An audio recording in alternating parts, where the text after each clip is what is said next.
Biden are expected to travel together by armored car to the Capitol, accompanied by probably Vice President Kamala Harris, Vance, their respective families, and other dignitaries. Due to heavy snow, the inauguration address, along with prayers and other speeches, was scheduled to be delivered inside the United States Capitol Rotunda. It is so spacious that it can accommodate the Statue of Liberty. At the Capitol, Vance will take the oath of office, after which Trump will be sworn in for his second term as president. Following the swearing-in ceremony, Trump will deliver his second inaugural address from the presidential inaugural platform, addressing thousands of spectators on the National Mall and millions of viewers around the world. Security on Inauguration Day will be extremely tight as January 20 has been designated a national special security event coordinated by the U.S. Secret Service with substantial federal resources allocated. Approximately 24,000 law enforcement officers, including National Guardsmen from the District of Columbia, will provide security support for Trump's inauguration. Additionally, about 33 miles of 8-foot-tall temporary fencing will be erected to ensure safety throughout the event. A little history about Capitol Hill. The central sections of the current building were completed in 1800. Although partially destroyed during the burning of Washington in 1814, they were fully restored within 5 years. In the 1850s, the building was expanded by extending the wings to accommodate the bicameral legislature, the House of Representatives, in the South Wing and the Senate in the North Wing. The iconic dome, a massive architectural feat, was completed around 1866, shortly after the American Civil War. In 1958, the east front portico was extended to enhance the structure's grandeur. Let's first examine the layout and security of the U.S. Capitol, assuming there's favorable weather conditions. This prestigious event can be organized into several key sections. The inaugural address is typically delivered from an 8-sided platform equipped with bulletproof glass for security. Surrounding the building, snipers are stationed at strategic points, including teams positioned at the base of the Capitol dome, ensuring the safety of all attendees. At the forefront of the arrangement is the main platform, where U.S. President Donald J. Trump, Vice President Vance, their aides, and other VIPs, including the Joint Chiefs of Staff, are seated. This platform serves as the focal point of the inauguration, as it is here that the president takes the oath of office and delivers the inaugural address to the nation. Adjacent to the main platform is the inner platform, which seats U.S. senators. To the right of this area, members of the U.S. House of Representatives can be found. The outer platform accommodates state governors and members of the diplomatic corps, offering them a prominent view of the proceedings. Just below the main platform lies the designated ticketed seating area, reserved for invited guests. These tickets are generally distributed by the attendees' state legislators to ensure broad representation from across the nation. Beyond the ticketed sections are 2 expansive non-ticketed viewing areas accessible to members of the general public who wish to witness the event firsthand. Finally, at the farthest point, the area around the Washington Monument serves as the final non-ticketed zone. While it is farther from the main event, it offers a panoramic view of the Capitol grounds and remains an integral part of the inauguration's grand atmosphere. Following the swearing-in ceremony, the newly inaugurated president and vice president will embark on a celebratory parade along Pennsylvania Avenue, making their way to the White House. The parade route will be meticulously secured to ensure the safety of all participants and attendees.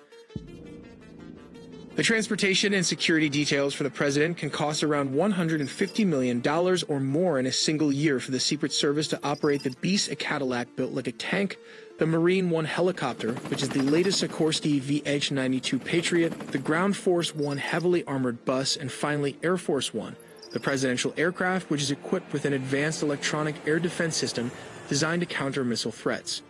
However, what often proves to be the most challenging aspect for the Secret Service is managing the extensive motorcades.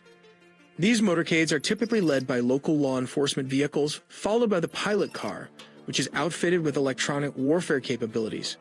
Directly behind the pilot car are 2 identical Cadillac limousines known as the Beast, which are heavily armored.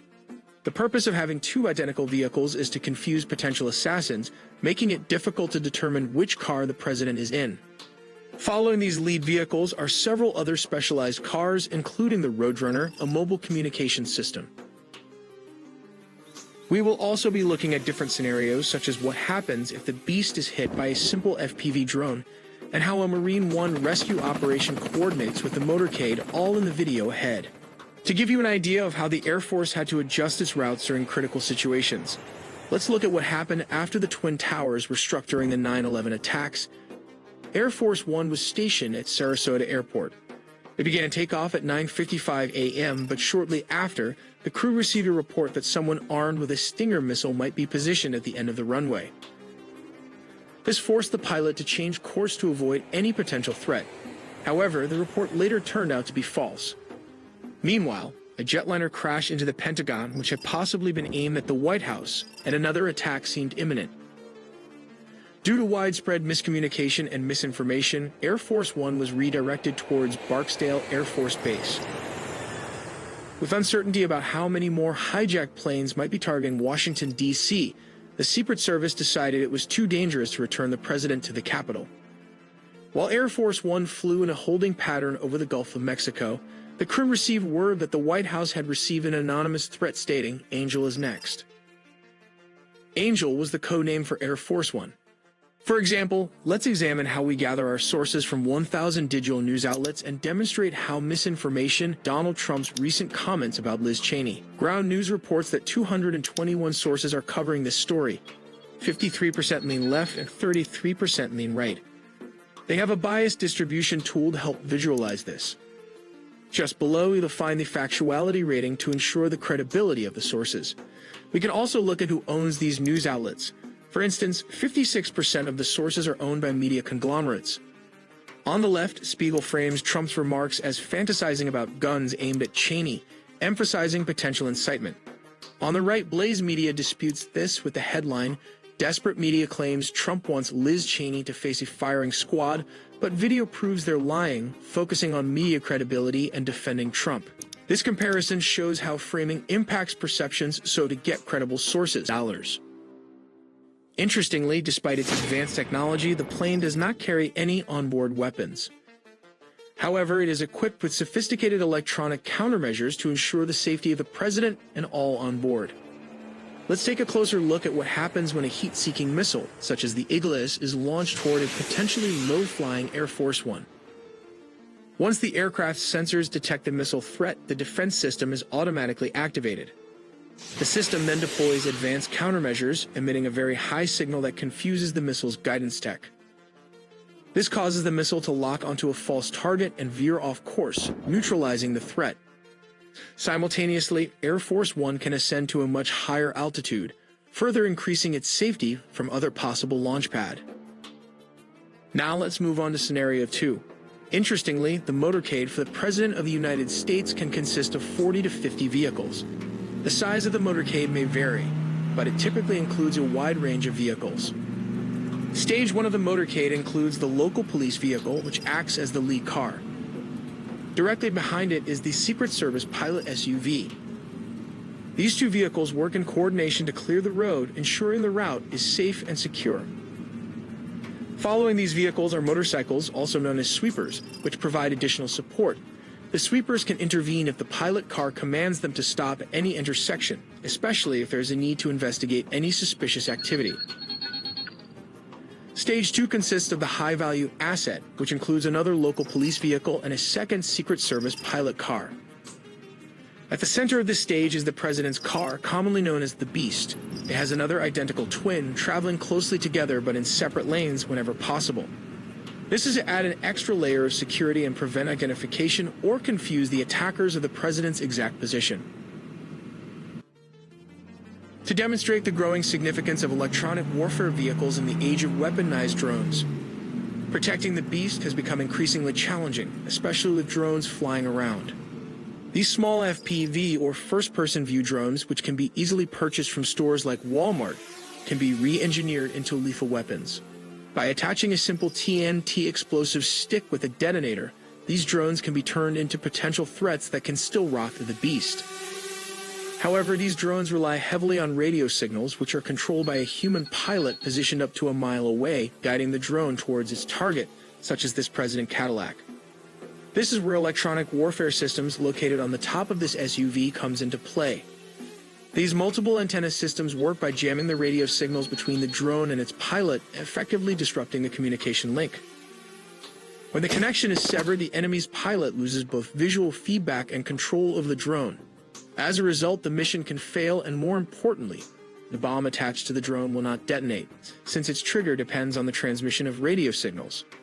This makes electronic warfare a critical defense against such drone-based threats. But what if the attackers are smarter, using a drone equipped with fiber optics like this variant but stacked with a warhead? This drone doesn't rely on radio signals, but instead uses fiber optics for communication. At the front of the drone is a camera with an RPU warhead positioned just below it. The warhead is flanked by 2 batteries here along with 4 propellers. However, the drone has a drawback. The added weight from the fiber optic system reduces its flight time to just 15 to 20 minutes, and its range is limited to only 1 mile or less. In this scenario, the drone first strikes the piezoelectric trigger, which activates the detonator. The warhead, along with its conical liner, converges to create a jet of molten metal and heat, capable of penetrating a steel armor plate. But fortunately, this target is built like a tank.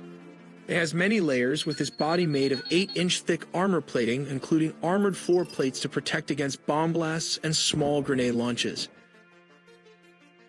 Additionally, the vehicle deploys thick smoke dispensers to confuse laser-targeted missiles like the Javelin, reducing the chance of a successful hit.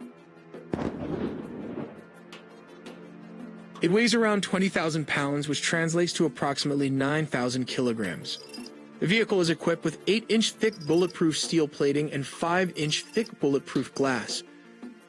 Due to the immense weight of these protective measures, engineers developed an ingenious solution by building the car on the frame of a GMC truck, which provides the structural strength needed to support the additional weight without reducing performance. Some may say the Beast is actually a truck or tank designed to resemble a Cadillac.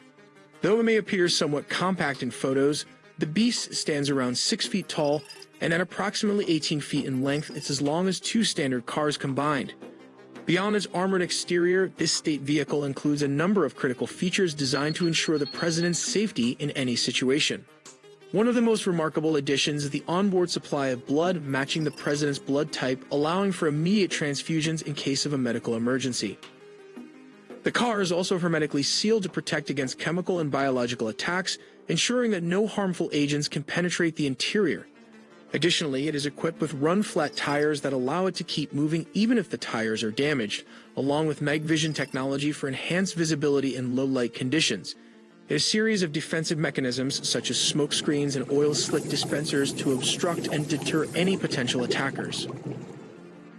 The attackers may attempt to ram the escort vehicles known as pilot cars, with the intention of blocking the 2 identical beasts from advancing.